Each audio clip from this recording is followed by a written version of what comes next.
Overhits it. Rooney's got a bit of work to do here. Tumbles off Guy. Scholes steals the ball. Scholes in the area. Scholes sets the ball coming.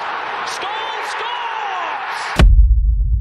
Are there any current or former players you wish you could have played with? Paul Scholes. I have to go with Paul Scholes. And I love CVG, but I have to go with Paul Scholes. Paul Scholes was just a head in his head. He was making them tick. He was making Man United tick. Every time we were playing them, we needed to find a way to stop it. Frank Lampard, Steven Gerrard, Paul Scholes. Paul Scholes? Who's the best? Yeah. All respect, Frank, Stephen, all respect, but Paul Scholes is my favorite one. Yeah? Why? I love it.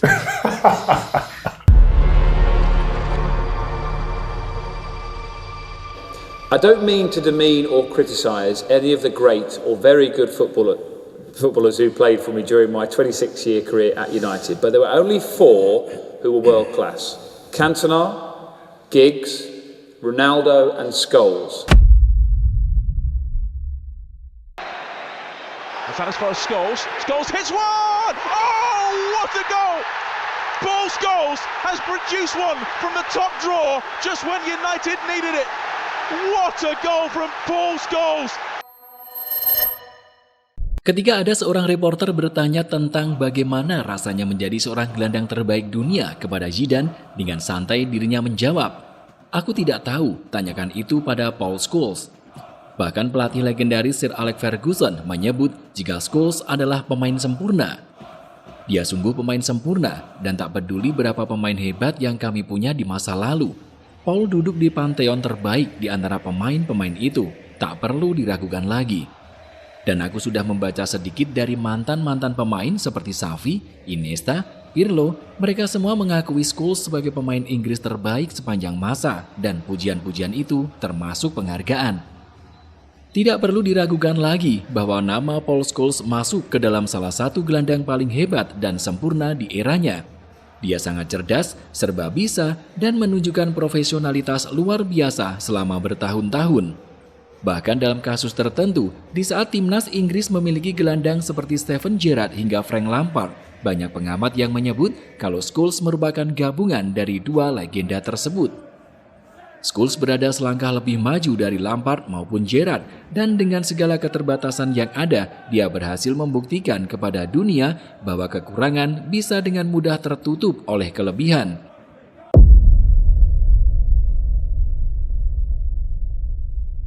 Paul Scholes lahir di Salford, Inggris pada 16 November 1974. Setelah keluarganya memutuskan pindah ke sebuah rumah di kawasan Langley, Greater Manchester, Scholes mulai bermain bola ketika masuk ke sekolah RC St. Mary. Di sana, Scholes tumbuh menjadi remaja yang mencintai sepak bola. Pada usia 14, ia mulai berlatih dengan Manchester United yang telah menjadi impiannya sejak kecil. Ia saat itu bergabung dengan Setan Merah sebagai trainee tahun 1991 saat masih menempuh pendidikan Cardinal Langley Roman Catholic High School. Setelah menunjukkan komitmen dan kemajuan yang cukup signifikan, Paul Scholes akhirnya mendapat kontrak untuk membela tim senior. Meski penampilannya selama pelatihan dianggap menunjukkan perkembangan, tak mudah bagi Scholes untuk bisa mengesankan pelatih dan juga staf Manchester United. Saat itu baik Eric Harrison, pelatih Akademi United, dan Sir Alex Ferguson sama-sama tidak mendapatkan impresi yang bagus ketika bertemu Scholes untuk pertama kali.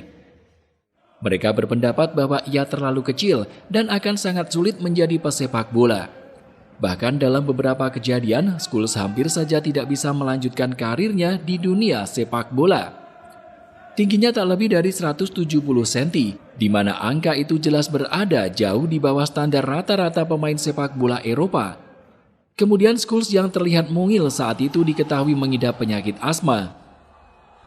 Scholes bahkan tidak termasuk dalam tim yang berhasil memenangi Piala FA usia muda pada tahun 1992. Akan tetapi, berkat kegigihannya, Scholes berhasil membuktikan diri kalau dia punya kualitas mumpuni untuk menjadi pemain berkelas.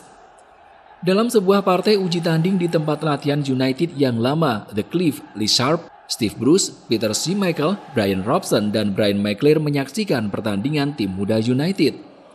Para pemain ini memang senang menyaksikan para pemain Akademi United dan biasanya memberikan saran kepada tim pelatih terkait pemain muda mana yang layak naik ke tim utama. Brian Robson kemudian bertanya pada Sir Alex saat itu, siapa yang akan dipertahankan dan siapa yang akan dilepas? Sang manajer lantas menjawab, kami akan membawa Beckham, Butt, Neville, dan beberapa pemain lainnya. Tapi kami tidak begitu yakin dengan yang kecil berambut merah di posisi gelandang. Ajaib, hanya beberapa saat kemudian, Scholes muda yang ikut bertanding langsung mendapatkan bola tepat di depan kotak penalti. Ia kemudian melakukan gerak tipu, menggiring bola melewati pemain bertahan lawan. Saat kemudian ia melakukan sedikit gerakan lagi, beberapa pemain lawan terkecoh dan hanya menyisakan kiper sebagai pertahanan terakhir. Tanpa basa-basi, Scholes kemudian mencongkel bola dan menyarangkannya ke gawang.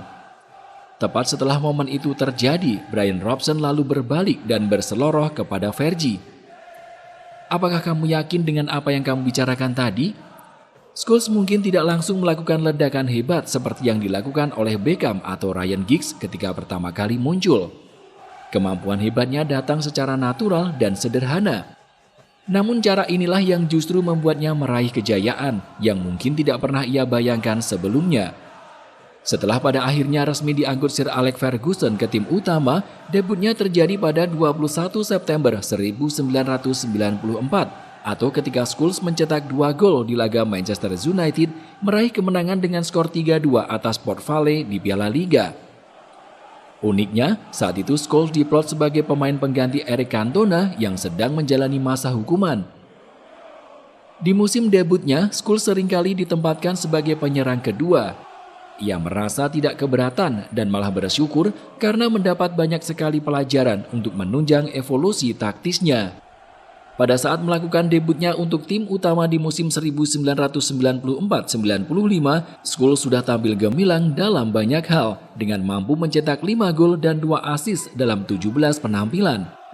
Catatan itu memang bukan yang terbaik, tetapi juga tidak buruk bagi pemain yang baru berusia 20 tahun.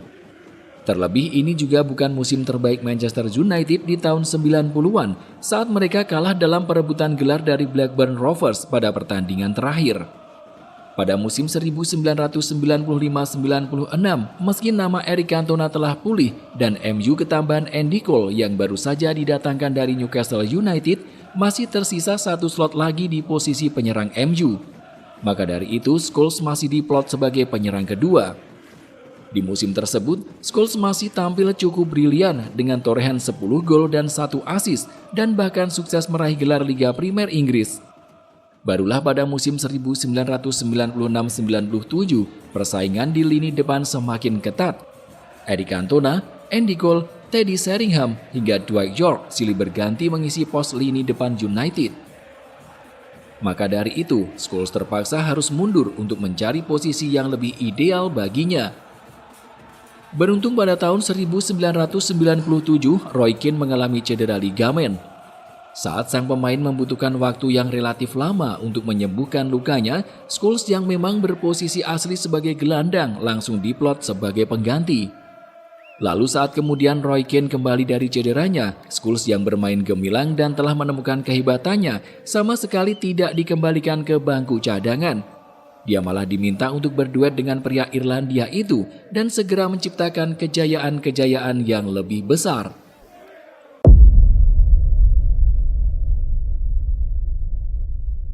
Paul Scholes dengan peran nomor 8 akhirnya berhasil memenangkan gelar liga ketiganya pada tahun 1999. Bahkan di tahun yang sama, dia sukses meraih trofi Piala FA dan juga Liga Champions Eropa. Di musim paling bersejarah Manchester United saat itu, Scholes bermain dalam total 51 pertandingan. Gaya permainannya di lini tengah sangat luar biasa. Bahkan boleh dibilang sangat beruntung bagi timnas Inggris dan Manchester United karena memiliki gelandang seperti Paul Scholes. Scholes lihai dalam melakukan passing pendek. Selain itu, dia juga jago kala melepas umpan panjang. Dalam beberapa momen, Scholes bisa tahu di mana rekan satu timnya berada. Karakter Scholes yang sangat tenang juga memungkinkannya untuk dapat melakukan build up dengan lembut namun garang saat sudah berada di sepertiga akhir lapangan. Dengan kemampuan lain seperti melepas tembakan geledek, tim sering diuntungkan karena tak jarang Scholes mampu memecah kebuntuan dengan cara tersebut. Salah satu golnya yang paling ikonik tentu saat ia berhasil menjebol gawang FC Barcelona di tahun 2008. Selain kemampuan tersebut, stamina Paul Scholes juga tidak bisa dianggap sebelah mata. Meski bertubuh kecil, dia punya work rate yang cukup tinggi. Dia adalah gelandang komplit yang sangat wajar bila dihormati oleh pemain sekelas Xavi Hernandez. Sebagai gelandang yang komplit, Scholes punya positioning yang bagus di lapangan, baik saat mau menerima bola atau saat akan melepas umpan. Dengan stamina yang juga prima itu tadi, Scholes mampu bekerja dengan sangat optimal saat membantu pertahanan. Dia dapat melakukan cover area ketika zona yang seharusnya diisi rekan setimnya tengah kosong. Scholes adalah pangeran lapangan tengah yang sesungguhnya. Ketika David Beckham untuk pertama kalinya berlatih dengan pemain Real Madrid, pertanyaan pertama yang diajukan rekan barunya bukan bagaimana rasanya pindah ke Spanyol, bukan pula akan tinggal di daerah mana di Madrid. Akan tetapi, banyak dari rekan setimnya di Madrid yang bertanya, bagaimana rasanya bermain dalam satu tim dengan Paul Scholes? Lagi-lagi harus diakui, walau penggemar sepak bola sering meremehkan pemain ini, tapi dalam khasanah para jawara sepak bola di Eropa, namanya memang dijunjung tinggi. Bahkan sang maestro lini tengah Eropa, Zinedine Zidane menyebutnya sebagai pemain tengah terbaik untuk generasinya. Dalam sebuah wawancara, Zidane bahkan mengaku menyesal tidak pernah berkesempatan bermain dengan Scholes. Maklum, walau klub-klub besar Eropa tertarik, Paul Scholes tidak pernah ingin bermain untuk klub lain kecuali Manchester United. Meski sekali lagi namanya menjadi yang paling diremehkan di antara generasi emas Class of 92, Scholes adalah sosok penting dalam banyak situasi. Dengan kemampuan mencetak gol spektakuler dari jarak yang tidak dekat, tak heran kalau Scholes sudah mencetak 150 gol untuk Manchester United, di mana catatan itu tentu terbilang cukup bagus untuk seorang gelandang. Berkat kemampuan ofensifnya itu pula, bukan sebuah kebetulan bila Scholes masuk dalam klub 100, sebuah daftar berisi pemain yang sanggup mencetak 100 gol atau lebih di Premier League.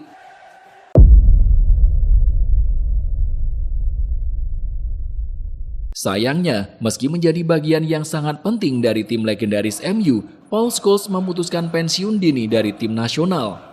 Di usia yang baru menginjak 29 tahun saat itu, ia mengakhiri karirnya bersama timnas Inggris.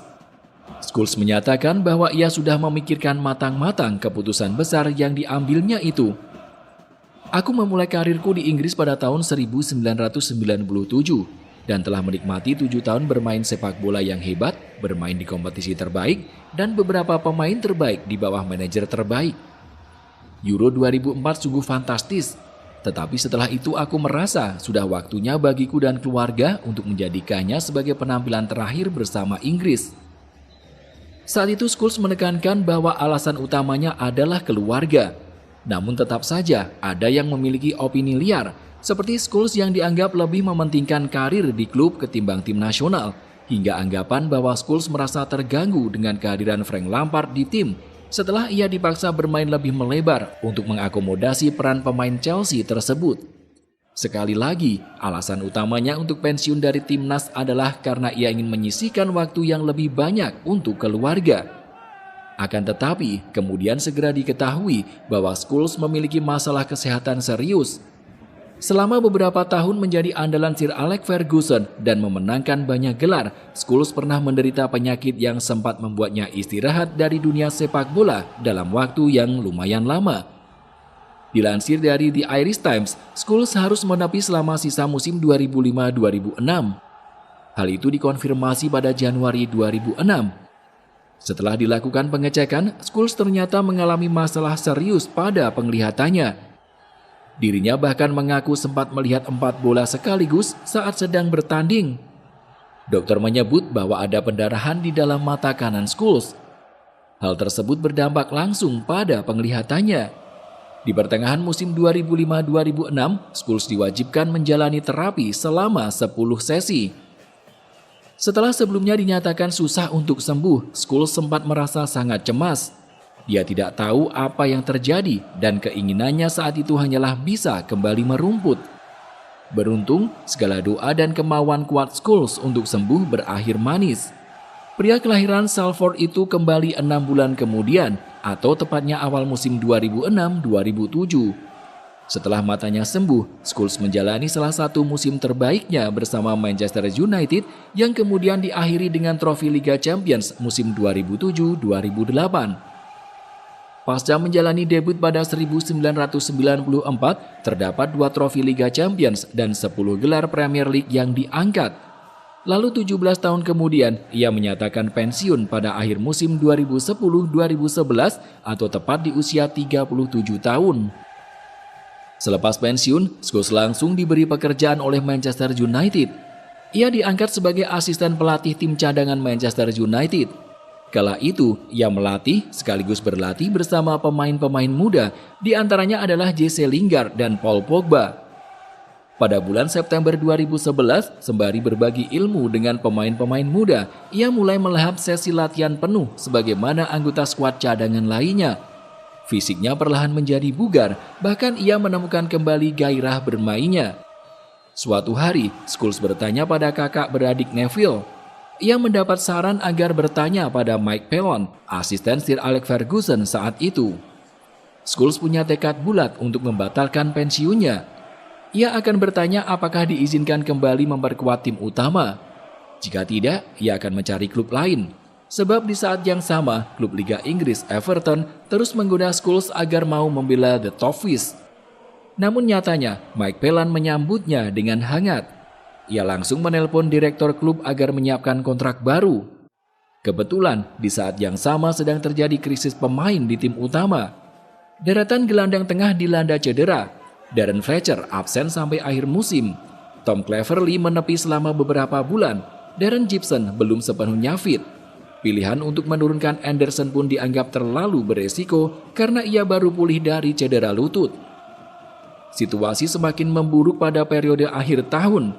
United secara berturut-turut dikalahkan Blackburn Rovers 2-3 dan Newcastle United 0-3. Masalahnya, Setan Merah juga akan menghadapi Manchester City di laga berikutnya. Saat itu, The Citizens baru saja mengalahkan Liverpool dan menjadi pesaing utama United sebagai pemburu titel juara. Fergie yang sudah diberitahu Phelan perihal kembalinya Scholes, kemudian langsung mengajak bertemu di Hotel Lowry. Di pertemuan pada hari Sabtu tersebut, Fergie mengkonfirmasi Scholes akan bermain melawan City pada hari Minggu. Fergie tidak memberitahu siapa-siapa, demikian pula Scholes. Masalahnya, Scholes sudah tak punya sepatu. Sejak ia pensiun, kontraknya dengan Nike terputus. Namun karena situasi saat itu benar-benar mendadak, Scholes akhirnya membeli sendiri sepatunya, Nike T90 di toko lokal Manchester seharga £50. Ia tak bisa memesan lagi ke pihak Nike secara langsung karena khawatir akan timbul kehebohan bila seorang Paul Scholes meminta sepatu lagi. Di momen tersebut, Fergie masih merahasiakan kembalinya Scholes hingga beberapa saat sebelum pertandingan dimulai. Wayne Rooney bahkan mengaku baru tahu Scholes akan bermain saat di ruang ganti jelang laga dimulai. Hingga pada akhirnya, tepat di tanggal 8 Januari 2012 melawan Manchester City, Scholes memulai laga dari bangku cadangan. Ia masuk menggantikan Louis Nani pada menit 59 dalam keadaan United unggul 3-0. City saat itu bermain hanya dengan 10 orang setelah Vincent Kompany di kartu merah pada menit ke-12. Sejak momen itu, Scholes masih diberi kesempatan oleh Fergie agar bermain semusim lagi atau tepat saat masa sang pelatih bersama Manchester United habis. Akhirnya, Scholes benar-benar pensiun dan tak akan kembali lagi setelah sukses memenangkan gelar Premier League di musim 2012-2013. Paul Scholes dengan segala komentar yang sempat meremehkan dirinya di waktu muda kerap hadir sebagai sosok yang sengaja menutup diri. Ia sangat jarang memberikan wawancara kepada wartawan, tidak pernah datang ke pesta-pesta selebriti, sangat pendiam bahkan dengan teman-teman akrabnya. Konon selama hampir 20 tahun bersepak bola, ia baru 4 kali memberi wawancara eksklusif. Scholes bisa dikatakan menjadi satu dari sedikit pemain bola yang tidak pernah mengekspresikan diri kecuali di dalam lapangan. Setelah Eric Cantona mundur dari Old Trafford, dialah denyut yang menjalin permainan dari lini pertahanan ke garis penyerangan Manchester United. Dia adalah sosok legenda sejati yang siap memberikan apapun saat diminta bertanding. Sepanjang karirnya yang cuma ia dedikasikan untuk Manchester United, Scholes sudah bermain sebanyak 676 pertandingan dan menyumbangkan berbagai raihan prestis. Spesialnya lagi, beberapa trofi Premier League dan 1 trofi Liga Champions diraihnya pasca sembuh dari penyakit serius. This is madness. Absolute madness. And Roy, the genius. Our Roman drama, and he was our greatest warrior. For me, he's the player I most admire of the ones I've played with. I've learned so much from him, and he's been a fantastic leader. I haven't really got too much to say. I would just like to thank, first of all, the fans for showing up. United fans and Celtic, thank you. I'd like to thank the players. I know it's been a long season and probably this is the last thing they needed, but I do appreciate it. To United and Celtic, thanks very much. Setting it up here for Roy Keane! Brilliant! Captain Marvel strikes again. Here's Roy Keane!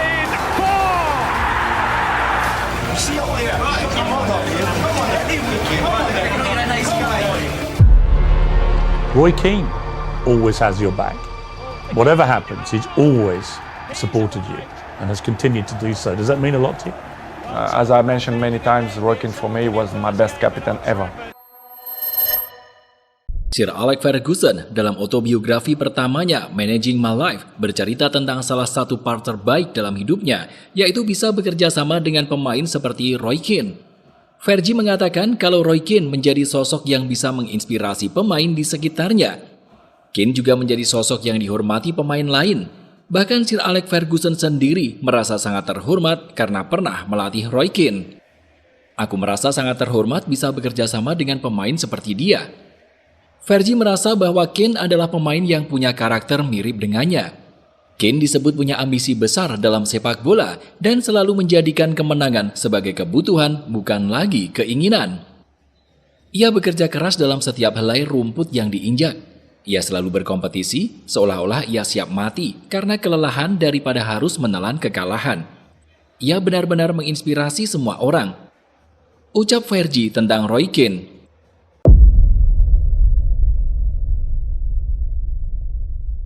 Roy Keane lahir dari keluarga kelas pekerja pada tahun 1971. Sedari kecil, karakternya yang keras membuat Roy Keane selalu ingin menonjol dari yang lainnya. Kebetulan, hobi terbesarnya adalah bermain sepak bola. Maka ketika ia bermain dengan teman sebayanya, selalu ada perjuangan keras dalam setiap pergerakan yang dilakukan. Roy Keane kecil selalu menganggap kemenangan sebagai hal wajib. Bahkan dalam permainan sederhana sekalipun, ia menolak untuk mengakui kehebatan lawan. Di usia 10 tahun, Roy Keane sudah bergabung dengan Akademi Rockmount, sebuah tempat pelatihan sepak bola yang berada tak jauh dari rumahnya. Sebagai informasi, sembari melatih skill sepak bolanya dengan Rockmount, Keane juga rutin mengikuti latihan tinju.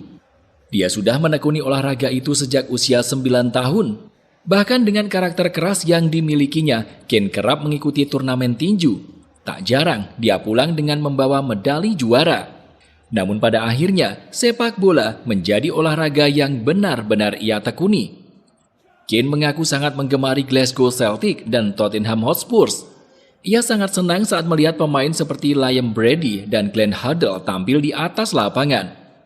Akan tetapi, Keane juga tak menampik fakta kalau dia sangat terkesan dengan permainan legenda Manchester United Brian Robson. Sejak kecil, Keane punya mimpi yang sangat besar. Dia sangat ingin menjadi pesepak bola profesional dan memenangkan banyak hal seperti pemain-pemain idolanya. Sewaktu kecil, Keane sering disebut sebagai bocah yang punya bakat sepak bola. Ia bahkan dinobatkan sebagai pemain paling menjanjikan Akademi Rockmount di tahun pertamanya bergabung. Namun satu hal yang sering membuatnya menjadi sorotan adalah Keane kerap berkelahi dengan teman-temannya. Beruntung, sang pelatih bisa meredam emosi Keane kecil supaya lebih fokus berlatih sepak bola ketimbang harus menghabiskan energi dengan berkelahi. Perjuangan Roy Keane kecil untuk bisa menembus level profesional tidaklah main-main. Meski punya mental baja, Keane punya bentuk tubuh yang cenderung kecil. Hal itu membuatnya tak jarang mendapat penolakan dari orang lain.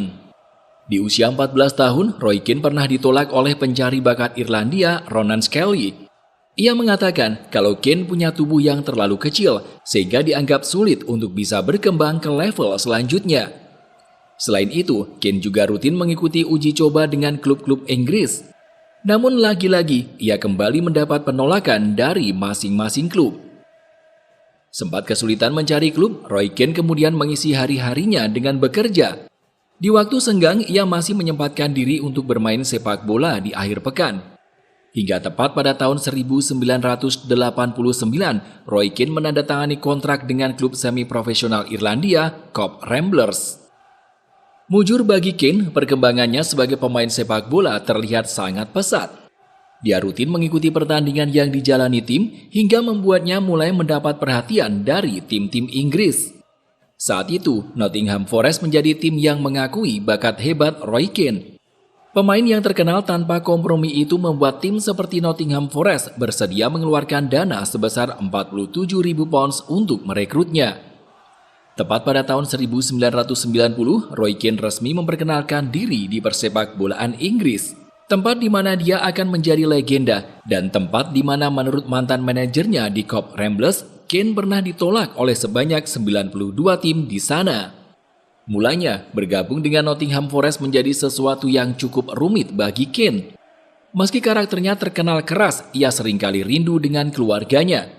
Malahan, Keane kerap meminta cuti untuk bisa mengunjungi keluarganya di Irlandia. Saat itu, Roy Keane merasa sangat berterima kasih atas kemurahan hati Brian Clough yang telah memahami situasinya. Hal itu membuat Roy Keane kemudian bisa mudah beradaptasi dan menampilkan permainan terbaik. Berperan sebagai gelandang box-to-box di City Ground, Roy Keane tampil semakin kuat dan garang. Ia tercatat memainkan sebanyak 114 laga selama periode 3 tahunnya di tim tersebut. Ia bahkan menunjukkan ketajamannya dalam menjebol gawang lawan dengan catatan 22 gol. Saat bergabung dengan Nottingham Forest, Roy Keane terus meningkatkan reputasinya sebagai pemain jempolan. Dia bahkan mulai dikenal sebagai pelari yang tak kenal lelah dan siap menghancurkan siapapun yang coba menghadang. Roy Keane berkembang menjadi gelandang box-to-box yang sangat ulet. Dia selalu bersungguh-sungguh saat bermain dan benar-benar tangguh dalam menghalau serangan lawan.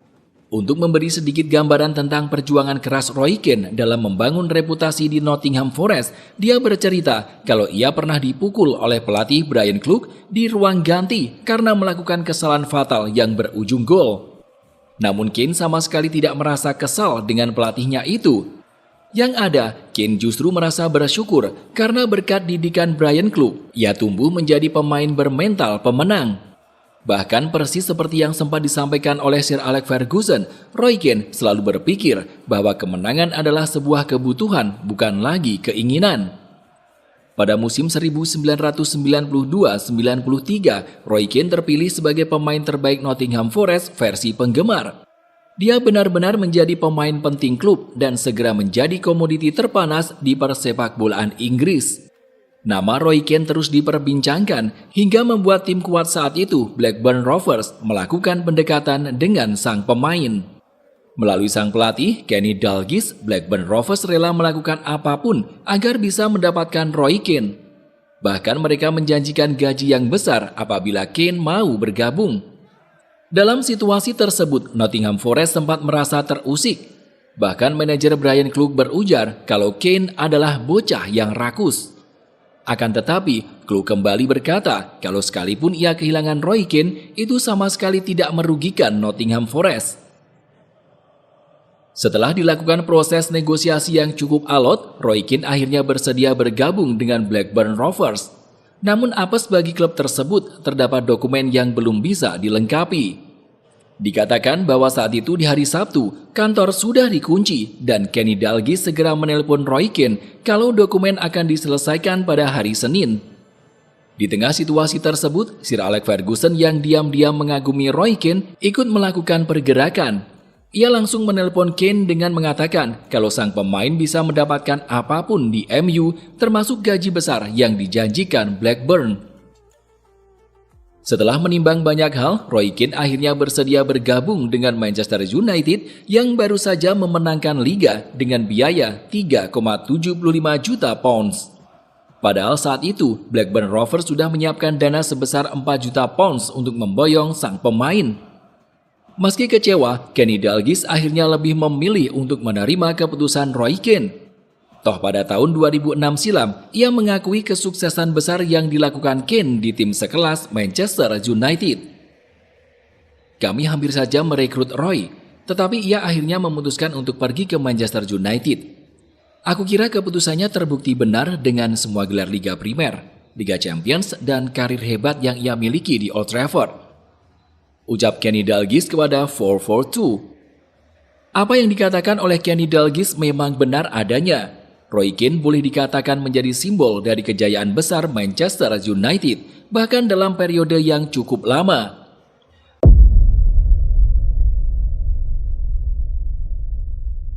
Pada saat bergabung ke Old Trafford, Keane mendapati kalau Manchester United baru saja memenangkan gelar Liga dengan pemain-pemain seperti Eric Cantona, Paul Ince, Mark Hughes, dan Brian Robson. Namun, berbagai cedera yang dialami Brian Robson yang saat itu berusia 36 tahun membuat Keane mendapat banyak waktu bermain di musim pertamanya bersama klub. Tak mau bermain-main, Roy Keane segera membalas kepercayaan yang diberikan United kepadanya dengan membantu mereka meraih gelar Liga Primer kedua secara beruntun pada tahun 1994. Setidaknya selama 3 tahun berikutnya, kesuksesan terus menghampiri Roy Keane. Ia berhasil memenangkan 2 gelar Liga dan semakin memantapkan tempat di tim utama Manchester United. Tak sampai di situ saja, eksistensi Roy Keane sebagai simbol kejayaan Manchester United kian terasa saat dia diberi mandat sebagai kapten pasca kepergian Eric Cantona pada tahun 1997.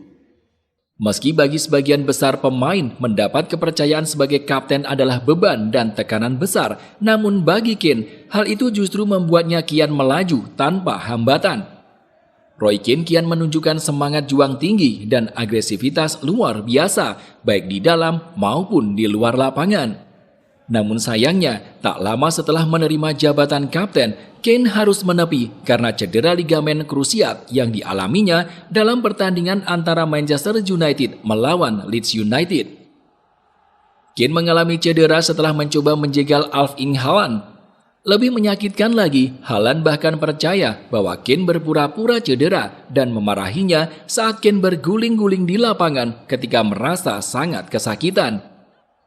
Akibat hal tersebut, Roy Keane absen selama sisa musim 1997-98, di mana United harus merelakan gelar ke tangan Arsenal. Beruntung bagi Keane, pada musim 1998-99 ia kembali. Kali ini, Keane membawa semangat baru dan siap melakukan hal yang lebih baik di lapangan. Benar saja, pada musim tersebut, Roy Keane menjadi salah satu aktor utama dalam diraihnya 3 trofi dalam satu musim oleh Manchester United. Roy Keane bahkan menampilkan pertandingan yang sangat memukau di laga Liga Champions Eropa melawan Juventus. Setelah bermain imbang 1-1 di Old Trafford pada leg pertama, United bertandang ke Italia untuk pertandingan berikutnya. Sayangnya, Juventus berhasil memimpin lebih dulu dengan skor 2-0 meski pertandingan belum berjalan lama. Namun beruntung bagi MU karena memiliki kapten sekelas Roy Keane. Dengan kontribusinya yang sangat luar biasa di pertandingan tersebut, Keane mencetak gol pertama dari 3 gol yang nantinya dicetak United. Dengan kemenangan 3-2, Roy Keane benar-benar menjadi sorotan. Dia dipuji oleh Sir Alex Ferguson, di mana sang manajer mengatakan kalau itu adalah pertandingan terbaik yang pernah dimainkan oleh pemain yang pernah dilatihnya. Roy Keane menunjukkan semangat yang sangat luar biasa. Spirit, kepemimpinan, serta intensitas permainan yang sangat tinggi membuat Keane sangat layak disebut sebagai bintang yang sesungguhnya. Orang-orang saat itu bahkan menyebut Roy Keane masih lebih hebat dari gelandang Juventus yang bertabur bintang seperti Edgar Davids, Didier Deschamps, dan Zinedine Zidane. Satu hal yang menciptakan noda buat kecemerlangannya saat itu, Keane menerima kartu kuning akibat melakukan pelanggaran terhadap Zinedine Zidane yang mana itu membuatnya absen di pertandingan terakhir. Meskipun demikian, United berhasil memenangkan Liga Champions melawan Bayern Munich di final. Kemenangan ini melengkapi treble yang akan selalu dikenang oleh penggemar. Berkat penampilan impresifnya sepanjang musim 1998-99, Roy Keane duduk di tangga kelima dalam daftar perebutan Ballon d'Or. Pada tahun-tahun berikutnya, atau setelah Manchester United memenangkan treble yang sangat mengesankan, permainan Roy Keane masih belum luntur dari kata hebat. Ia mampu melanjutkan kesuksesan United dengan memenangkan 2 gelar Liga Primer lagi pada musim 1999-2000 dan 2000-2001. Pada momen tersebut, satu noda kembali membuat kecemerlangannya sedikit terganggu. Adalah pada musim 2000-2001 saat Roy Keane terlibat kontroversi dengan Erling Haaland yang mulai membela Manchester City. Dalam pertandingan antara Manchester United dan Manchester City, Keane melakukan tackle yang mengerikan terhadap ayah dari Erling Haaland tersebut. Akibatnya, dia harus rela menerima kartu merah dan mendapat hukuman larangan bertanding selama 8 pertandingan. Beberapa orang menduga bahwa Keane melakukan hal ini karena balas dendam. Dan benar saja, 3 tahun berselang atau dalam autobiografinya yang dirilis pada tahun 2003, Keane mengakui kalau ia memang sengaja menendang Erling Haaland dengan keras.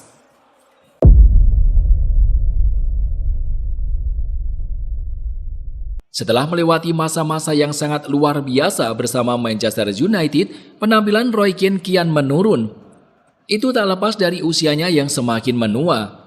Namun terlepas dari hal tersebut, Roy Keane yang akhirnya meninggalkan Manchester United mengaku kalau usia bukanlah alasan baginya untuk meninggalkan Old Trafford. Saat itu, sekitar di musim 2005-2006, ia terlibat perselisihan dengan Sir Alex Ferguson. Dalam sebuah sesi latihan, Keane memprotes kualitas serta metode latihan MU yang saat itu dipimpin oleh asisten Fergie, Carlos Queiroz.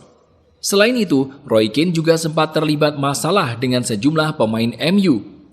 Kepada MU TV, Roy Keane mengkritik sejumlah rekan setimnya karena mereka terlihat seperti pemain yang tidak memiliki keinginan yang tinggi untuk menang. Keane berkali-kali meneriaki rekan setimnya yang dianggap sudah tidak memiliki gairah untuk bermain di klub. Setelah selama kurang lebih 12 tahun bersama, di mana kemudian perselisihan tak bisa terhindarkan di depan publik, Roy Keane akhirnya memilih pergi meninggalkan Old Trafford.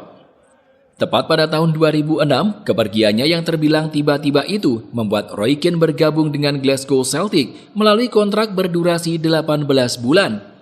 Akan tetapi, akhirnya Roy Keane hanya menghabiskan setengah musim di klub tersebut dan mengumumkan pengunduran dirinya dari dunia sepak bola pada tanggal 12 Juni 2006. Roy Keane yang meski terkenal garang diakui sebagai pemain yang mampu meningkatkan standar tinggi di tim sekelas Manchester United. Dia akan selalu menghukum pemain yang baru didatangkan oleh klub, salah satunya Dwight Yorke yang punya pengalaman menarik dengan Keane di masa awal berlatih di Old Trafford. Dikatakan bahwa Keane terus menekan Yorke di sesi latihan dengan memberi perlakuan yang tak mengenakan serta tendangan-tendangan yang cukup membahayakan. Setelah itu, Keane akan segera berbisik, "Selamat datang di klub." Roy Keane benar-benar menunjukkan komitmen, profesionalitas, dan keunggulan yang sangat luar biasa. Ia selalu merasa bahwa sangat istimewa bisa bergabung dengan tim sekelas Manchester United. Keane adalah pemain yang sangat dihargai oleh rekan setimnya, termasuk Paul Scholes. Dalam wawancaranya dengan 442, Scholes berkata, "Roy adalah sosok yang luar biasa untuk diajak bermain dan seseorang yang selalu dapat dipercaya. Aku segera mengetahui bahwa jika kamu tidak dalam performa terbaik, dia akan berada di sekitarmu untuk memastikan kamu memainkan peran bagi tim." Aku mendapat beberapa teguran darinya, tetapi itu membuatku bekerja lebih keras. Dia adalah pemimpin dan kapten yang hebat. Dia memotivasi kami dan dia adalah manajer kami di lapangan. Setelah memutuskan pensiun sebagai pemain, Roy Keane langsung terjun ke dunia kepelatihan. Selama bertahun-tahun, ia telah melatih berbagai tim seperti Sunderland dan Ipswich Town. Selain itu, ia juga pernah menjabat sebagai asisten manajer untuk Republik Irlandia, Aston Villa, dan Nottingham Forest. Setelah merasa tidak berbakat menjadi pelatih, Roy Keane akhirnya menemukan pekerjaan yang tepat. Ia muncul sebagai pengamat sepak bola yang kerap mengeluarkan pendapatnya untuk pemain, tim, atau pertandingan. Malahan, belum lama ini, Roy Keane kian gencar mengkritik tim yang pernah membesarkan namanya, yakni Manchester United. Dengan hasil yang terbilang sangat minor pada musim 2024-2025 ini, Roy Keane mengungkapkan kalau MU sudah bukan lagi tim besar. Mereka hanya menjadi tim dengan sekumpulan pemain yang tidak berguna. Hal itu bisa dilihat dari posisi yang saat ini didiami klub. Manchester United saat ini menjadi lawan yang sangat mudah, ujar Roy Keane. Because when you start, I mean more repetition. Because when you love football, you want to do it all the time. You want to just push yourself. Yeah. You just try to improve, try to challenge yourself. It doesn't matter if you succeed or not. You just try to see if you can do it finally. If you don't do it today, you can do it tomorrow, or the day after tomorrow, or until you do it. Basically, that's how I master my touch. Obviously, this was me. So find your style and try to master it. What feels natural to you? Exactly. Don't try to be someone else. You can learn from someone. You can enjoy and worship someone as a player. But find your own style. Untuk menjadi pemenang, kata Cristiano Ronaldo, kita harus bekerja keras dan rutin latihan setiap harinya. Saat berada di atas lapangan, kita juga harus rela mengikuti bola dimanapun berada. Dengan begitu, Ronaldo bisa menjadi pemain dengan ketajaman luar biasa. Dia populer sebagai sosok pencetak gol sejati, dan karena kerja kerasnya itu pula, dia banyak menjadi inspirasi pemain muda. Kemudian saat kita melihat sosok Mario Balotelli, kerja keras memang tampak menjadi hal yang sangat dibutuhkan dalam sepak bola. Berlarian ke sana kemari selama 90 menit lamanya seperti menjadi tuntutan bagi setiap pemain. Buktinya, saat Balotelli memilih untuk jadi sosok yang enggan mengikuti aturan, dirinya terjerumus ke dalam jurang kehancuran. Balotelli dianggap malas dan ogah memanfaatkan potensi dalam dirinya. Akan tetapi, fenomena unik terjadi pada sosok Dimitar Berbatov. Jika kita perhatikan, dia seperti malas berlari saat berada di lapangan. Orang-orang pun menyebutnya sebagai pemain yang tidak termotivasi untuk menang. Bahkan dalam sebuah kesempatan, mantan rekan satu tim Dimitar Berbatov di Fulham, Brett Hengland, mengatakan kalau penyerang asal Bulgaria itu lebih senang dipijat ketimbang harus melakukan latihan fisik. Aku tidak pernah melihat seseorang yang sangat sering minta dipijat. Sewaktu tim sedang melakukan latihan fisik, Berbatov justru sedang asik dipijat oleh para fisio klub. Fakta tersebut memang seolah menggambarkan betapa Dimitar Berbatov layak disebut sebagai penyerang malas.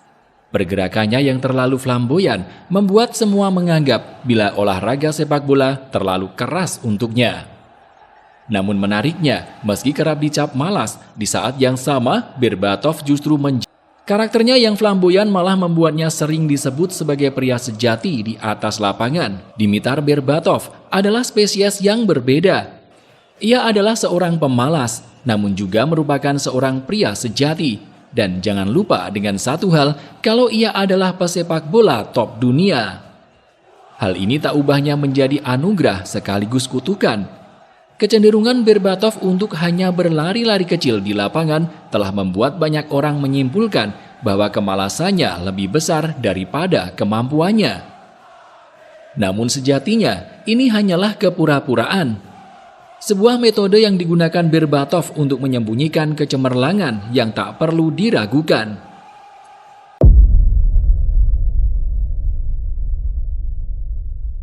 Dimitar Ivanov Berbatov lahir pada Januari 1981 di wilayah Dragufgrad, Bulgaria, 100 km selatan dari ibu kota negara Sofia.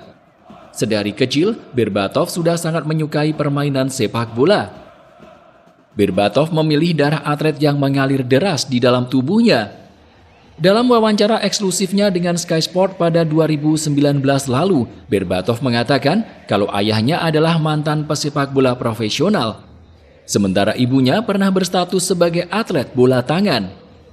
Tumbuh di kota kecil di kaki pegunungan Pirin, Bulgaria, Dimitar Berbatov selalu percaya bahwa ia ditakdirkan untuk menjadi pesepak bola profesional. Melalui DNA seorang atlet yang diturunkan oleh kedua orang tuanya, Berbatov sangat yakin bisa mengikuti jejak kedua orang tuanya. Saat aku masih muda, aku sering pergi keluar rumah untuk bermain bola. Tidak peduli cuaca di luar sedang terik, turun hujan, atau berselimut salju. Saat kecil, Berbatov sangat ingin menjadi sosok seperti legenda AC Milan Marco van Basten. Selain itu, saat itu mulai rutin mengikuti kompetisi Liga Primer Inggris musim 1995-96. Dia juga sangat mengidolakan sosok Alan Shearer. Berbatov yang ketika itu baru berusia 15 tahun bermimpi untuk bisa menjadi bintang seperti kedua legenda tersebut, Alan Shearer dan Marco van Basten hingga sekarang. Shearer adalah pahlawanku. Dia bisa mencetak gol dari manapun. Tidak gentar menghadapi orang, bertarung demi kemenangan, dan mencetak gol dari sudut manapun. Dan tentu saja aku suka cara dia merayakan gol. Mengangkat tangannya ke atas, itu sangat keren. Jelas Berbatov kepada BBC. Berbatov bercerita kalau dia merasa sangat senang saat menerima kaos Newcastle United dari orang tuanya di ulang tahun ke-18. Hadiah itu menjadi yang paling dia syukuri, dan dia bercerita kalau dia kerap tidur bersama jersey barunya itu. Nama Dimitar Berbatov sendiri kerap dikaitkan dengan seni. Dari caranya bermain, melewati lawan, hingga mencetak gol, semua terlihat seperti sebuah karya yang jarang sekali ditemukan. Ternyata, sama seperti sepak bola, seni telah menarik perhatiannya semenjak kecil. Dia menghabiskan banyak waktu melukis mural atlet-atlet sepak bola idolanya di atap kamar. Hingga sekarang, Berbatov bahkan diketahui masih sering melukis hal-hal yang dia suka. Melalui jiwa seni, Berbatov yang cenderung memilih sepak bola sebagai jalan hidupnya, kian termotivasi untuk menjadi pemain bintang karena dorongan sang ayah. Salah satu kehebatannya dalam bermain sepak bola adalah tentang penguasaan. Ia mampu mempertahankan keseimbangan saat diganggu lawan, serta memiliki penyelesaian yang begitu baik. Setelah bakatnya tercium oleh beberapa klub, ia akhirnya resmi bergabung dengan CSKA Sofia. Bermain selama kurang lebih 3 tahun bersama klubnya itu, Berbatov sukses menorehkan 26 gol dalam 49 penampilannya. Namun bukannya bahagia, Berbatov justru pernah mengalami pengalaman yang amat mengerikan saat menjadi mesin gol CSKA. Ketika itu ia diculik oleh segerombolan orang yang berada tak jauh dari tempat latihan ketika ia bermain untuk CSKA. Ia dibawa dan dipertemukan dengan Georgi Iliev, gangster yang paling ditakuti di Bulgaria. Ternyata, bos gangster itu menginginkan Berbatov untuk bisa bermain dengan tim yang ia miliki, FC Levski Kyustendil. Setelah sempat menerima ancaman, Berbatov berhasil menghubungi sang ayah. Ayahnya pun berhasil membebaskan sang anak setelah melakukan negosiasi panjang bersama dengan segerombolan gangster itu. Kejadian tersebut benar-benar membuat Berbatov takut dan merasa trauma. Keluarganya pun segera melakukan pengamanan ketat di rumahnya. Saat kemudian hati dan pikirannya kembali tenang, Berbatov bisa melanjutkan karir sepak bolanya dengan baik. Ia menjadi salah satu penyerang masa depan Bulgaria dengan kemampuan mencetak gol yang sangat baik.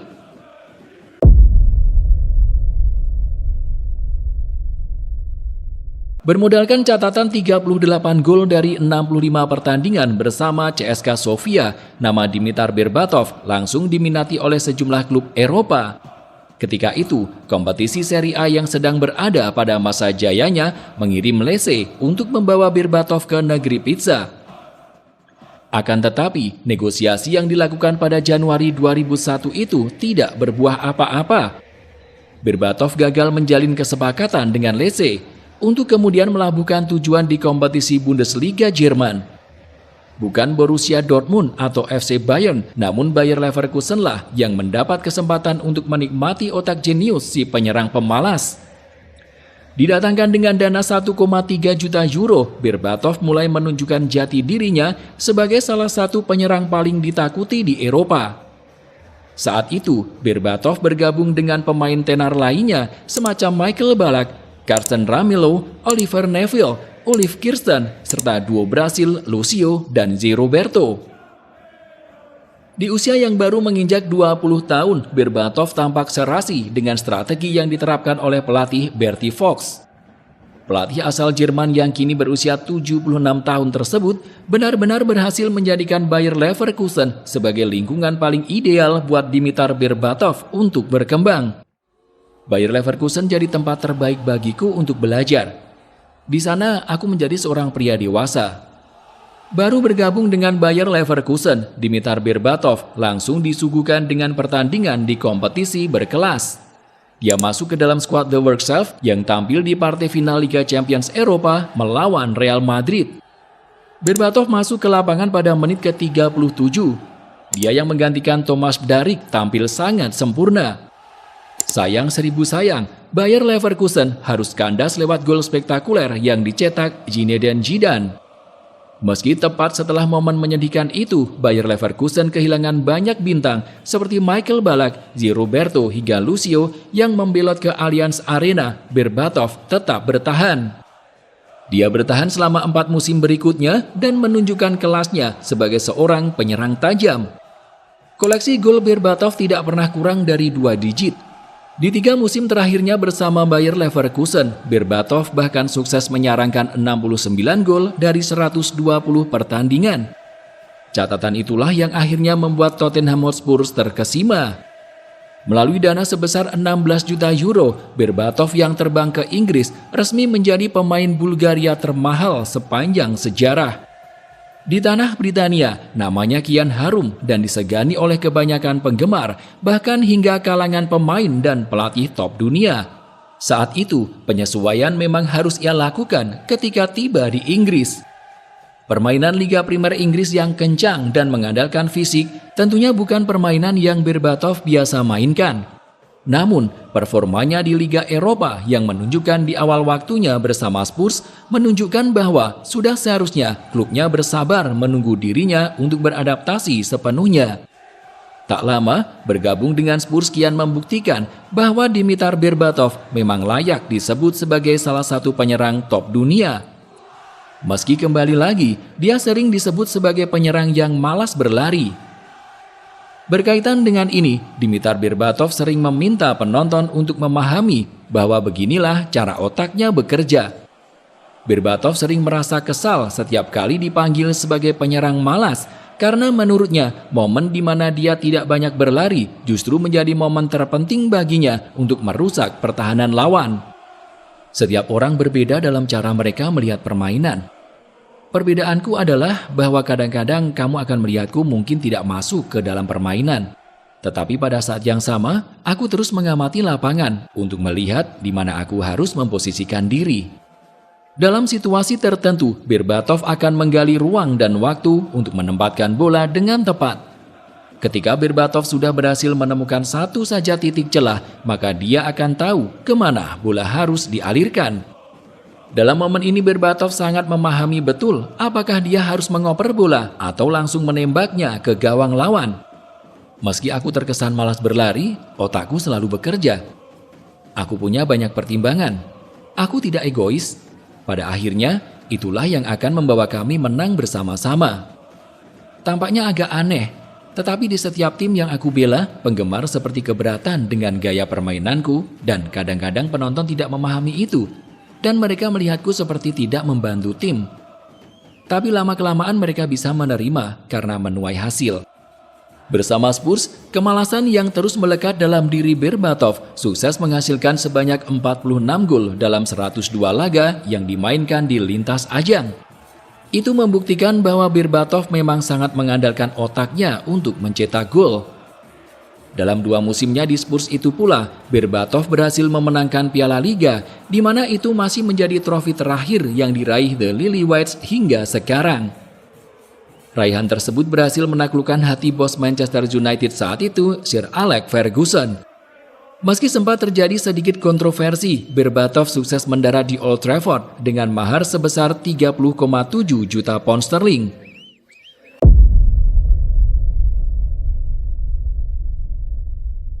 Dimitar Berbatov sendiri memang merasa sangat terkesan dengan tawaran yang diajukan oleh Manchester United. Dia merasa kian yakin saat tawaran itu datang langsung dari bos United, Sir Alex Ferguson.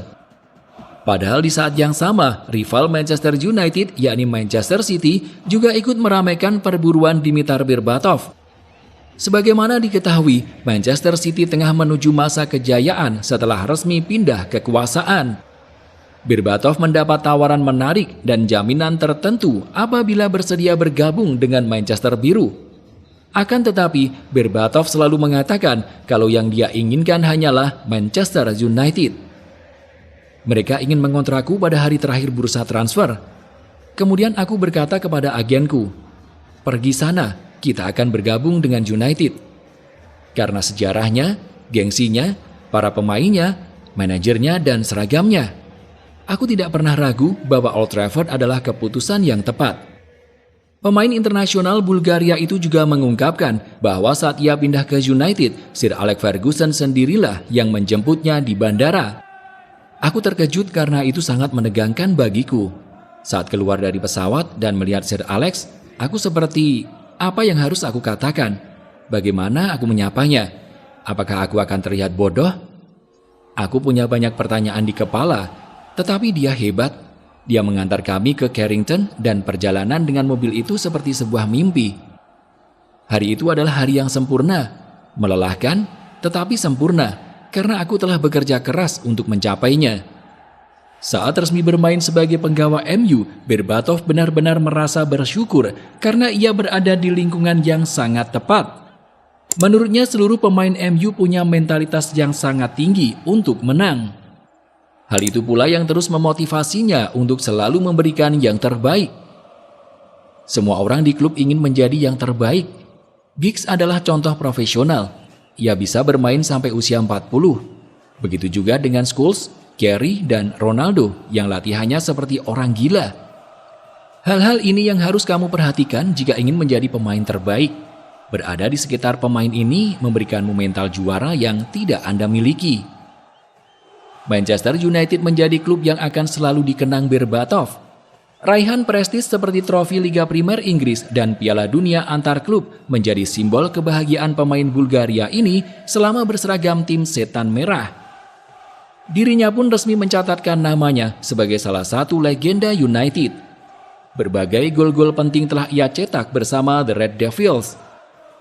Di antaranya 3 gol ke gawang Liverpool pada 2010 dan 5 golnya ke gawang Blackburn Rovers saat membantu United mempecundangi lawannya itu dengan skor 7-1. Hingga pada akhirnya di musim 2010-2011, Berbatov sukses menahbiskan dirinya sebagai pencetak gol terbanyak di kompetisi paling ketat seluruh dunia. Berbatov merasa bangga dengan 20 golnya di musim tersebut. Si pemalas yang sempat diculik bos gangster itu sukses menjadi top skor di Liga Primer Inggris. Tercatat selama 4 tahun bermain bersama The Red Devils, Dimitar Berbatov mampu mencetak 48 gol dari 108 penampilan.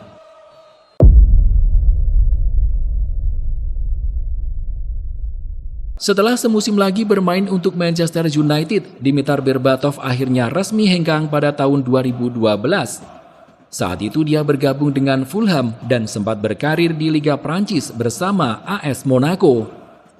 Menariknya, meski usia kian bertambah, Berbatov masih menunjukkan kelasnya di tim seperti Fulham dan AS Monaco.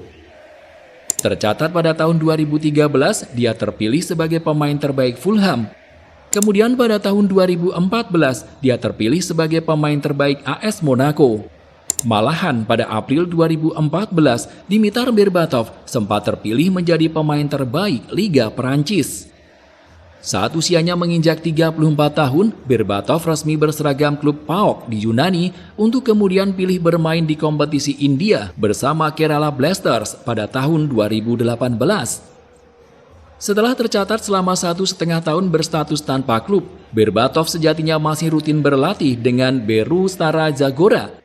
Namun saat kemudian tidak ada lagi tanda-tanda klub yang menginginkan jasanya, Berbatov akhirnya secara resmi mengumumkan pengunduran dirinya dari sepak bola pada 19 September 2019. Selain menjadi salah satu penyerang paling menakutkan di level klub, legasinya bersama timnas Bulgaria pun luar biasa. Ia tercatat sebagai top skor sepanjang masa Bulgaria dengan raihan 48 gol dari 78 laga. Tak hanya itu, ia juga tercatat sebagai pemain yang paling sering memenangkan gelar pesepak bola terbaik Bulgaria dengan total 7 gelar. Menariknya, ketika ia memenangkan gelar ketujuhnya di tahun 2010, ia meminta agar ia tak kembali dimenangkan di tahun-tahun berikutnya untuk memberi kesempatan pada pemain yang lebih muda. Dimitar Berbatov adalah pria sejati. Dia adalah pemain elegan yang kerap kali disalahpahami sebagai sosok yang pemalas. Gaya mainnya memang terkesan seperti itu. Ia sendiri menyatakan bahwa ia tak suka melihat pemain mengeluarkan energi berlebihan di lapangan. Namun, tekniknya mampu menutupi kemalasannya untuk berlari. Gerakannya begitu luas dan terlihat tanpa usaha. Dimitar Berbatov adalah sosok gentleman yang bisa dilihat dari caranya memperlakukan bola yang sangat lembut sampai perangainya di luar lapangan. Ia tak suka akan perhatian, seperti yang dapat terlihat dari ketidakinginannya untuk memenangkan gelar pemain terbaik Bulgaria kembali. Kini, mungkin akan sulit untuk menemukan spesies seperti Berbatov di dunia sepak bola. Namun berkat keunikannya, namanya tak akan lekang oleh waktu. Kamu harus bersikap lembut terhadap bola, seperti kamu bersikap lembut terhadap seorang wanita. Kalimat itu muncul dari mulut Dimitar Berbatov yang barangkali bisa dijadikan sebagai renungan untuk memahami perwujudan dari permainan yang indah versi dirinya. You're safe. Give me the ball. Give me the ball, you'll be safe. If you walked into a room, everyone would be quiet. It's weird. They all already used to have about himself, but we all knew what he could do on the pitch. The quality he brought and just his mentality and professionalism stood out for me. That was Eric, really. He had his own rules. He could get away with it because of what he did on the pitch. Eric was obviously a brilliant player, scored big goals for Man United, big character, good personality. Eric Cantona, yet again, is the United hero. But one or two options to the left. Cantona! Here's Cantona! And it comes for Cantona!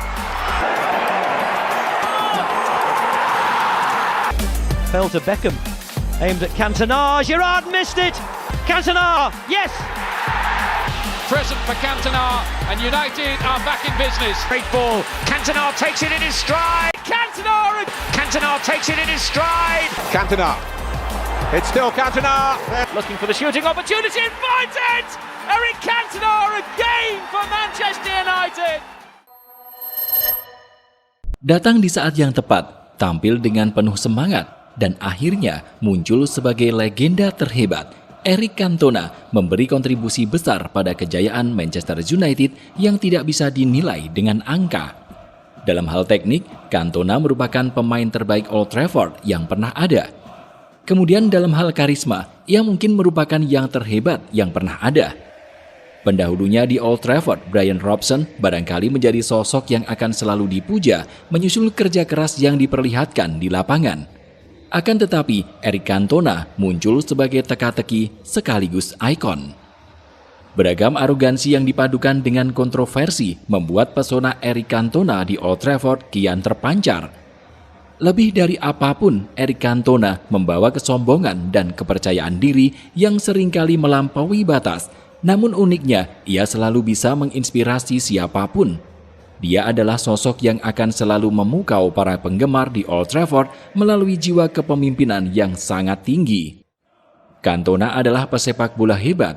Dia punya kemampuan teknis yang memungkinkannya untuk mencetak gol-gol di luar nalar.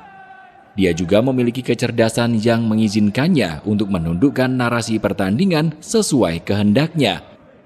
Tak cuma itu, posturnya pun tinggi besar. Dia memiliki kekuatan fisik yang pernah membuat tukang jagal seperti Vinnie Jones malu.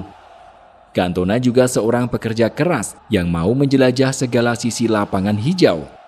Dia tidak cepat, tetapi punya determinasi tinggi. Namun kembali lagi, Cantona adalah sosok yang mudah tersulut. Dia dikalungi oleh beragam kontroversi. Sosoknya yang terbilang keras beberapa kali membuat media panen topik pemberitaan. Tidak hanya di Inggris, sebelumnya atau saat mulai berkarir di Prancis, Cantona sudah disebut sebagai sosok yang mudah meluapkan amarah. Hal itu juga tak lepas dari sejarah keluarganya yang memang punya sifat serupa.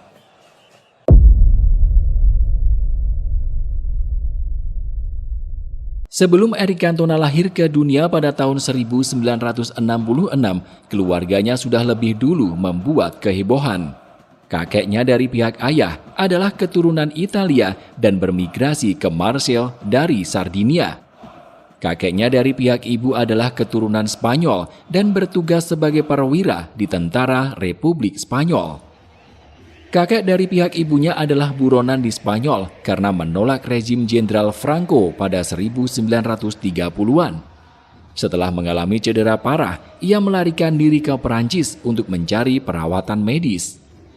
Hal itulah yang menyebabkan kedua orang tua Cantona bertemu. Cantona hidup dari keluarga yang sederhana. Sang ayah, yakni Albert Cantona, merupakan seorang perawat sekaligus pelukis. Sementara ibunya adalah seorang penjahit bernama Eleanor Raurich. Cantona merupakan anak kedua dari 3 bersaudara. Ia memiliki seorang kakak laki-laki bernama Jean-Marie dan seorang adik laki-laki bernama Joel. Sang kakak sendiri memiliki usia 4 tahun lebih tua dari Cantona, sedangkan sang adik berbeda 17 bulan. Ia dibesarkan dalam keluarga keras ketika ia tinggal di sebuah gua yang akhirnya dijadikan rumah. Hal itu dilakukan karena keluarganya menghindari Perang Dunia Kedua. Namun saat Cantona lahir, gua yang terletak di salah satu bukit di daerah Les Caylos, Marseille itu telah berkembang dengan baik dan layak huni. Meski begitu, keseharian Cantona dihabiskan untuk membantu sang ayah dengan menebang pohon dan berburu burung di hutan. Bahkan Cantona sulit mendapatkan teman karena kesehariannya yang keras tersebut. Barangkali karena hal itu, sifat dan watak seorang Cantona menjelma menjadi keras dan emosional. Hiburan yang dimiliki Cantona dan saudara-saudaranya semasa kecil adalah melihat matahari, mencium bau tanah dan kayu, serta bunyi dari kicauan burung. Tetapi ada hiburan lain yang membuat Cantona merasa sangat bahagia, yaitu sepak bola. Mulai dari situlah bakat Cantona dalam mengolah kulit bundar mulai terasah. Melihat bakat alami tersebut, sang ayah mencoba untuk memasukkan anaknya ke akademi sepak bola bernama SO Kailolais. Tetapi ia disebut sulit melakukan adaptasi karena sifatnya yang keras secara alami. Namun begitu, Cantona disebut punya bakat yang melebihi teman sebayanya. Ia memiliki semua kualitas pemain. Saat ia bersama kami memenangi banyak turnamen, dan sejujurnya aku dapat mengatakan bahwa hanya dia yang membuat perbedaan. Yves Kikolo, Presiden Soles Caylos. Saat ditanya tentang bagaimana karakter seorang Cantona semasa kecil, Yves Kikolo melanjutkan, persis seperti dia sekarang, pemarah tapi jenius. Dia selalu menjadi dirinya sendiri. Dikatakan bahwa mulanya Cantona muda bermain sebagai penjaga gawang.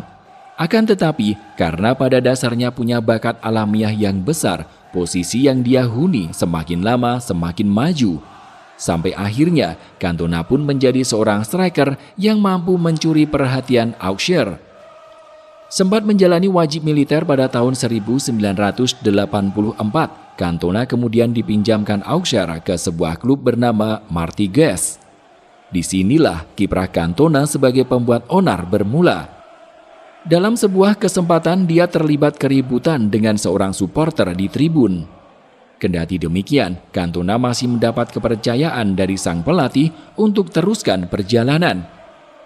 Cantona muda berhasil menyelamatkan Martigues dari degradasi ke Divisi 3 Liga Prancis. Pada akhir musim 1985-86,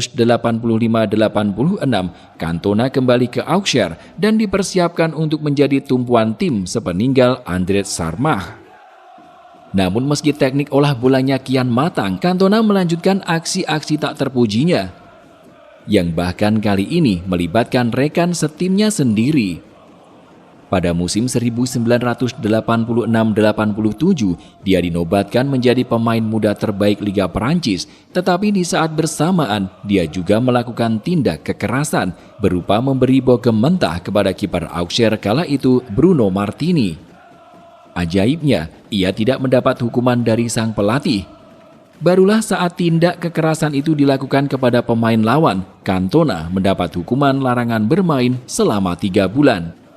Saat itu, Cantona melancarkan tendangan kungfu kepada pemain Nantes bernama Michel Derzakarian pada tahun 1988. Tim yang dibelanya tak punya lagi kesabaran sehingga membuat Cantona dilego ke Marseille. Lagi-lagi, bukannya hal yang telah membuatnya dihukum membuat Cantona kian dewasa. Sosok yang memang terkenal keras ini justru kian menggila. Bermain di tim tanah kelahirannya itu, Cantona banyak melakukan tindak tak terpuji. Malahan sikapnya itu merambat hingga ke tim nasional. Henry Michel, pelatih Les Bleus saat itu, jadi sasaran Cantona yang pertama. Dalam sebuah wawancara di televisi, Cantona mendeskripsikan Michel sebagai sac of merde atau sekantung tai, dan ini membuatnya mendapat larangan bermain selama 1 tahun. Lalu pada 1989, dia melempar jersinya ke arah pelatih Marseille, Gerard Gilly, setelah ditarik keluar pada laga amal melawan Torpedo Moskva. Pemilik Marseille, Bernard Tapie pun geram bukan kepalang. Cantona akhirnya dipinjamkan ke Montpellier, yang dalam sebuah pertandingan ia sengaja melempar sepatu ke muka rekan setimnya Jean-Claude Lemoult, menyusul kekalahan tim dari Lille. Saat kemudian benar-benar dilepas Marseille pada 1991, Cantona bergabung dengan Nimes. Di tim tersebut, Cantona sempat melempar bola ke arah wasit karena tak terima di kartu merah serta menyerang pemain lawan. Sementara di timnas Perancis, buah dari aksi lemparan bola ke arah wasit membuat Cantona dijatuhi hukuman larangan main sebulan. Dia pun harus menghadiri sidang dengar pendapat. Di sidang itu, Cantona mengamuk dan menyebut semua anggota komite idiot. Hukuman pun ditambah jadi 2 bulan. Penambahan hukuman itu membuat Cantona semakin meradang sampai-sampai dia mengumumkan pensiun dari timnas Prancis pada 1995. Perlu diketahui bahwa selama berseragam timnas Prancis dalam periode 1987 sampai 1995, Cantona tak pernah benar-benar bersinar. Dia mengoleksi 20 gol dari 45 pertandingan dan hanya turun di 1 turnamen besar, yakni Piala Eropa 1992 yang digelar di Swedia. Namun saat itu langkah Les Bleus terhenti di fase grup setelah kalah bersaing dari Swedia, Denmark, dan Inggris. Di luar Piala Eropa 1992, tak ada turnamen besar yang diikuti Cantona bersama Perancis. Hal itu berarti Cantona tak pernah membawa negaranya tampil di Piala Dunia. Selama 8 tahun membela Perancis itu, sebenarnya ada 2 Piala Dunia yang dapat diikuti Perancis, yakni edisi 1990 dan 1994.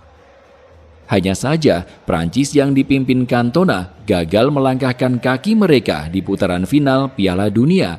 Ironisnya, setelah Cantona memutuskan pensiun sebagai pesepak bola pada 1997, Prancis justru menjadi kampiun Piala Dunia 1998. Saat itu, Prancis yang dimotori Zinedine Zidane menang 3-0 atas Brasil di partai puncak. Kembali ke level klub, buah dari kontroversinya yang begitu terkenal di tanah Prancis membuat Cantona putuskan merantau ke Britania.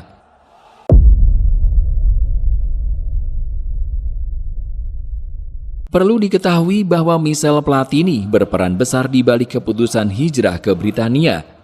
Platini saat itu menjabat sebagai pelatih timnas Prancis dan dia tidak rela melihat Cantona pensiun dari sepak bola internasional. Oleh Platini, Cantona dibujuk untuk memulai lagi karirnya dari nol di Inggris. Platini bahkan menawarkan Cantona ke pelatih Liverpool, Graeme Souness, secara langsung. Setelah akhirnya ditolak, Cantona ditawarkan ke Sheffield Wednesday. Meski menerima, sayangnya tim tersebut tidak memiliki kekuatan finansial yang cukup untuk memenuhi kebutuhan Cantona. Sampai akhirnya Leeds United asuhan Howard Wilkinson menunjukkan minatnya. Pada Januari 1992, Cantona diresmikan sebagai penggawa baru The Whites. Mulanya, Cantona cuma didatangkan sebagai pemain pinjaman dari Nimes, tetapi kemudian statusnya dipermanenkan. Setengah musim bersama Leeds itu jadi masa yang menyenangkan buat Cantona. Dia dibayar mahal dan sanggup menunjukkan permainan cemerlang. Gelar Liga Inggris pun berhasil dipersembahkan dirinya untuk klub yang bermarkas di Elland Road tersebut. Sayang seribu sayang, kebersamaan Cantona dan Leeds tidak bertahan lama. Cantona dianggap suka bersikap seenaknya. Tim yang mulai gerah dengan sikap tersebut sempat memberi hukuman berupa menaruhnya di bangku cadangan.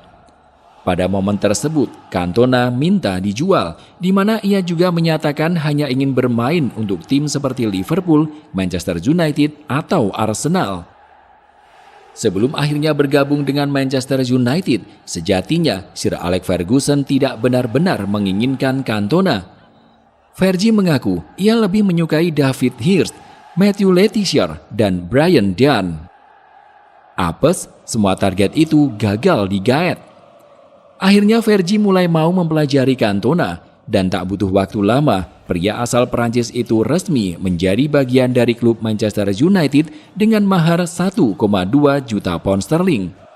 Di Manchester United, Cantona yang bertemu dengan sosok Sir Alex Ferguson akhirnya dianggap telah menemukan tempat yang benar-benar tepat untuknya. Cantona bertemu dengan sosok Fergie yang sangat tegas dan pembimbing. Namun kembali lagi, meski disebut sempat melunak, insting alami Cantona yang penuh emosi tak pernah benar-benar padam. Di awal karirnya bersama Manchester United, Cantona sudah menghebohkan jagat sepak bola dengan sikapnya di kompetisi Liga Champions Eropa. Saat itu, atau tepat pada tahun 1993, Manchester United harus menyerah dari klub asal Turki Galatasaray.